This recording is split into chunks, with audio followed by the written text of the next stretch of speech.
Hey there, I'm Alan Matthews from Classical Guitar Shed, and we are about to talk about the F major scale. Coincides with that F major chord that we all know and love. If you enjoy this, please do subscribe to this channel and click the little bell for the notifications. And if you would like a PDF packet of many such scales you can print out, has tabs, grid, and notation, then you can find that at the link below. Wonderful. So here we have the F major scale. Looking here, you can use the grid. Whenever you see the grid, we go from the bottom sounding, the lowest sounding note. You can just poke around and find them, and then go up each string from left to right, from lowest sounding to highest sounding, and back down. And then for the tab, we have the fret numbers written on the lines. The lowest line represents the lowest sounding string. And then for the musical notation here, we have these numbers with circles in them represent the string number. So this 6 represents the 6th string. That's the lowest sounding string. 1 is the highest sounding string. And the numbers beside the notes represent fingers. So O means just play it with no fingers on, and then 1, 2, 3, and 4. The brackets just mean stay on that string for as long as this bracket lasts. Great, so playing this scale, we have on the low 6th string, 1st fret, 3rd fret, 1, 3. Next string, O, 1, 3, A, B flat, C. 4th string, O, 2, 3, G, E, F. Next string, 3rd string, we have G, A, B flat, so O, 2, 3. Next string, 2nd string, we have C, D. And then on the 1st string, we have E, F. And then you can also play that back down.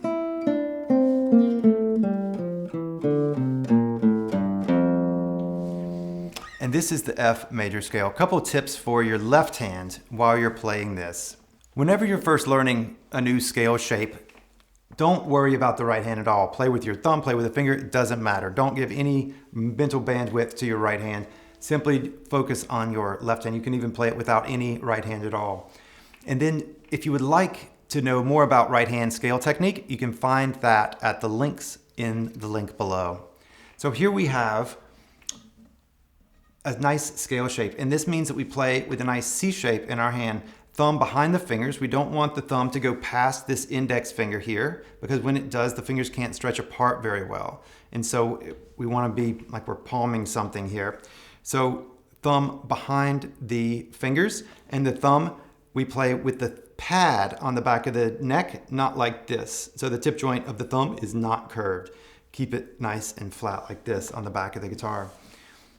This C shape, we can rotate just a little bit this way, and that means that our little finger can get to the notes. The little finger is nice and curved. We don't actually play the little finger in this scale, but still, you can still have a nice scale shape within this. And then the index finger is a little more straight, and it plays on the side oftentimes, kind of on an angle.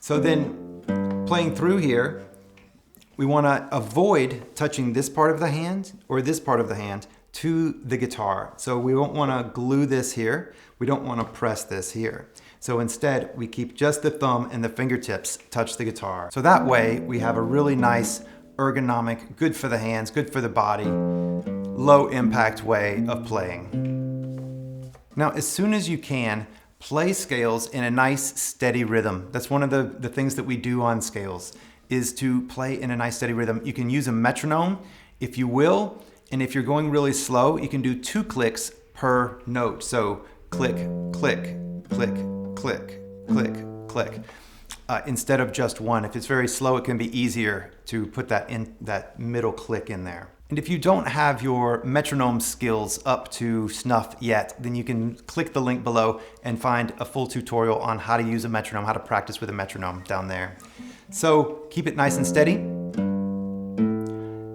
This will train your hands to press and to lift at a specific point in time. And this is really useful in the music that you play. When you're playing pieces of music, this is one of the great guitar skills, is to be able to play something at the right time and also to lift at just the right time as well. Beyond the rhythm, we also want to listen to how the notes connect. So we want to listen to the end of the note where it stops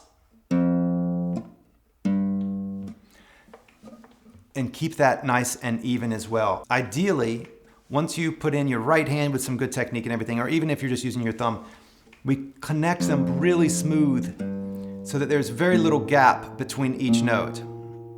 That means that we're synchronizing the hands, we're placing and playing right at the exact same time, or playing and lifting at the exact same time. And so that synchronizing the hands is one of the benefits of playing scales on the guitar. Another benefit is that you'll recognize when you're playing pieces in this key, in the key of F, that you will notice a lot of these same notes. So it won't be foreign to you. You will know the group of notes, and then that'll make it easier to memorize and to play the music. Lovely. So this is the F major scale, and enjoy your practice of that one. Best of luck to you. Again, if you would like to download a sheet of this, if you would like to download the grids and the tab and the notation for this and many other scales, you can find a link to a free PDF down below. So thank you so much for watching, and I'll see you soon.